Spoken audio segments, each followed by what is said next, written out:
Smarter Markets is here at CERAWeek, where we're joined by our friend Arjun Murti, partner at Veriten and publisher of Super Spiked on Substack. Great to see you, Arjun. Thank you, Dave. Great to be here. So what's going on here? It's day 3 of the conference. What's been the vibe? You know, I think if we didn't have this really tragic war in Iran, I think the vibe would have been very positive. I think we had the technology sector here fully embraced. They'd been coming the last couple of years, but they seem fully part of the agenda of being partners to CERAWeek and so forth. And I think that mixture of needed energy demand, energy supply for the world, power growth, AI, all these themes, I think would have been dominant, but it's hard.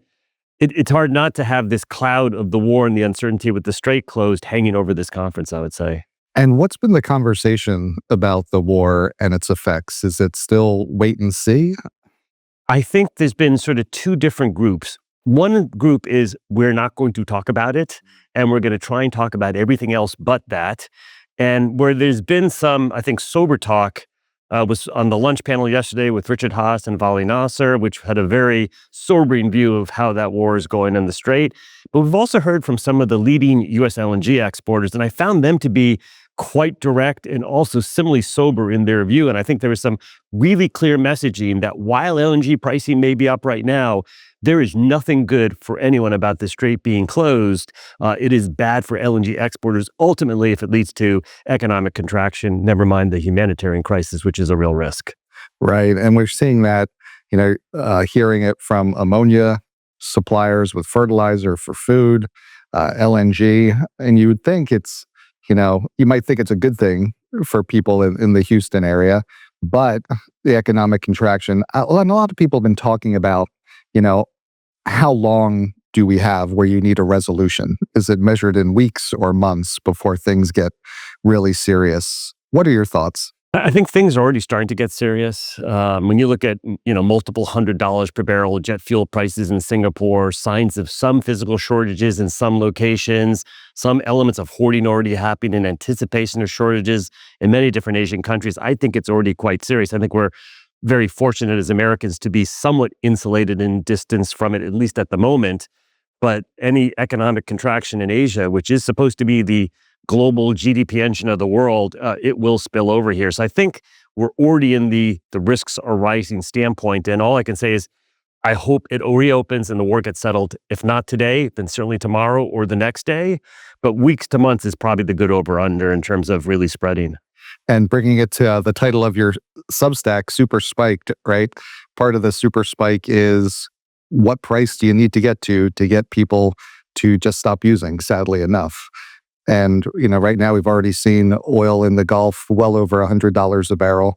And yeah, you just said jet fuel, $200. Where do you think this could go potentially? We revisited it in the recent issues of Super Spike, the framework we used from 20 years ago when you and I worked together. And the thing about that framework from that time frame is it was an economic expansion. It was booming GDP and what kind of oil prices can slow GDP and oil demand growth down to the level of available supply. But it was ultimately smooth and long-term and not on one day, 20% of a lot of important things were shut off. So the price number becomes one of these very high sort of, I'll call it infinite in the sense that you're going to have real physical shortages. And then there's no price to actually get that stuff. So you mentioned something that I want to hit upon, which is this good for Houston oil and gas companies? And I'd say this is unquestionably bad for everybody. In the short term, you might get a higher oil and natural gas price than you otherwise would, LNG price or oil price. But in the long term, that risk of really doing damage to the global economy, that's a downside risk for everybody. So this war is unquestionably bad for all of humanity. Yeah. So maybe we should take a step away from that and talk about the things that people want to talk about, yes, not necessarily things they need to be talking about. What are some of the other topics? You mentioned technology. What are some of the things that people would have been planning on spending more time talking about if it weren't for the war? I think there's a recognition that what are the areas of opportunity to invest in? And there is not an answer. It is not that LNG was going to be and we'll put this war aside, was the answer, or renewables and storage was, or that oil here or there was. I think it really is for each company, what are your specific areas of opportunity? I think that was already in the process of broadening out from just being a shale oil and gas solution for kind of the world on that side of the business to really Should upstream companies be thinking about going overseas again would have been one question. As we think about meeting our significant power needs, how much can be done from improving the grid, from improving the resilience of the grid, from trying to load shift as much as possible? What role does long duration storage play? And then how much new generation and of what forms do you need? I think all those would have been the things we would have been trying to figure out. And then we're still trying to figure out, but we do need the Strait to open to feel good about figuring it out.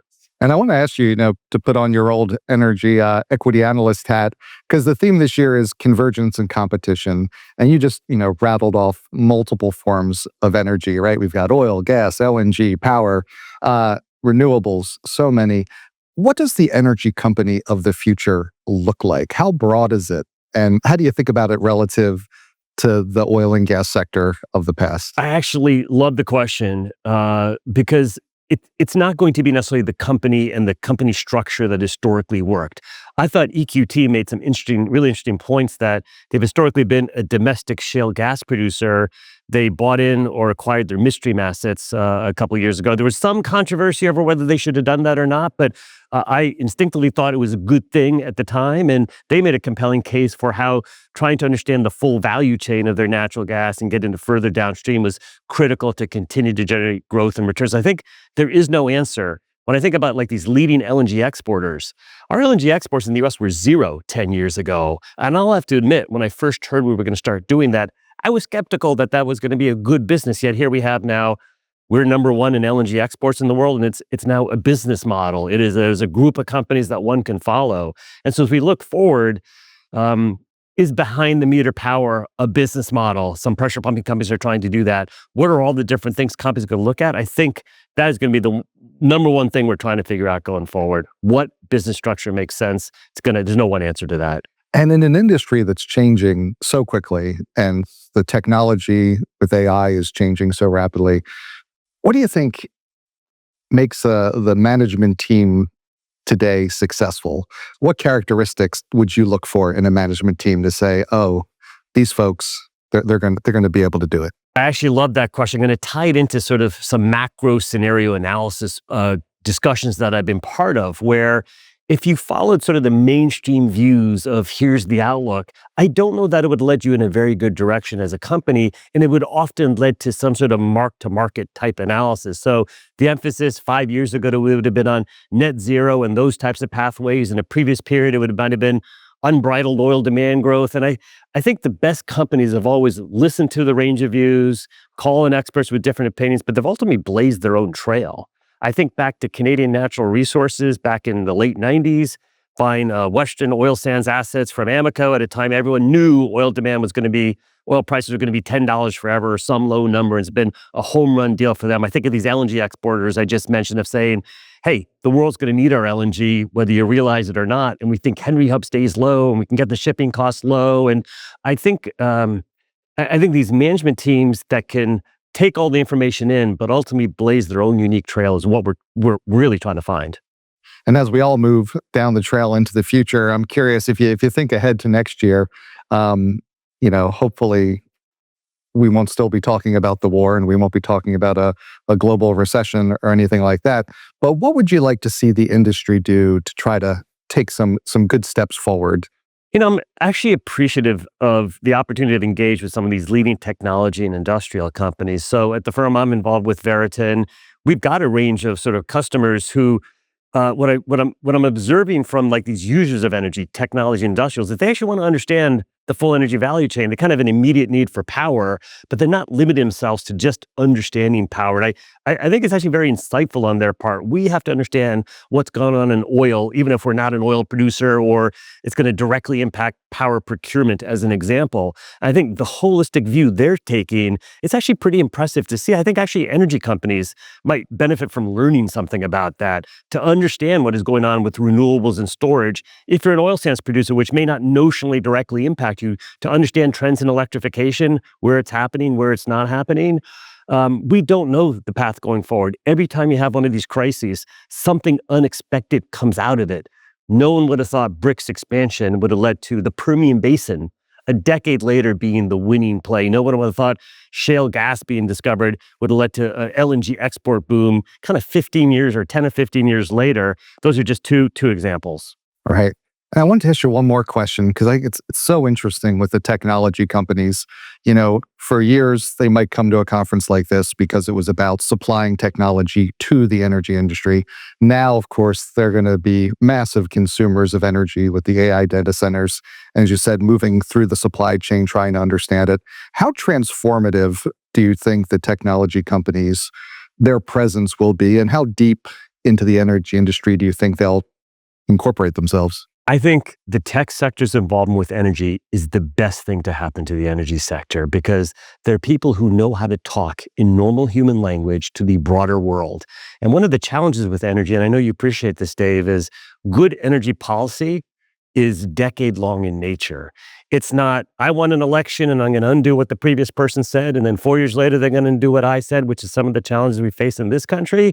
You've had a different set of challenges in Europe, which they've had, some deindustrialization, which at least can in part be linked back to some of their energy policies. And so I think what I appreciate about the technology companies, I think they have a chance to be positive advocates for sensible energy policy going forward that at its core says it has to be available and reliable 24/7. It ideally has to be affordable almost all of the time, but that we're also not going to pretend environmental and other considerations don't exist. I say you have to get that ordering right. I think you also need to be able to explain to at least the American public in our case, but to the global world of how to think through these things. The nature of technology companies is long-term in orientation. It's disruptive in orientation. They've also generated very good returns on capital and free cash flow, which is something I appreciate. And so they also talk like normal human beings to the broader world. And I think they have a chance to be heard in a way that's sometimes engineering-oriented, very smart, but engineering-oriented introverts in the oil and gas sector especially don't always get heard. Well, thanks for coming and sitting down with us, Arjun. Always appreciate it. Great catching up with you. Always great to see you, Dave. Thank you so much for having me on.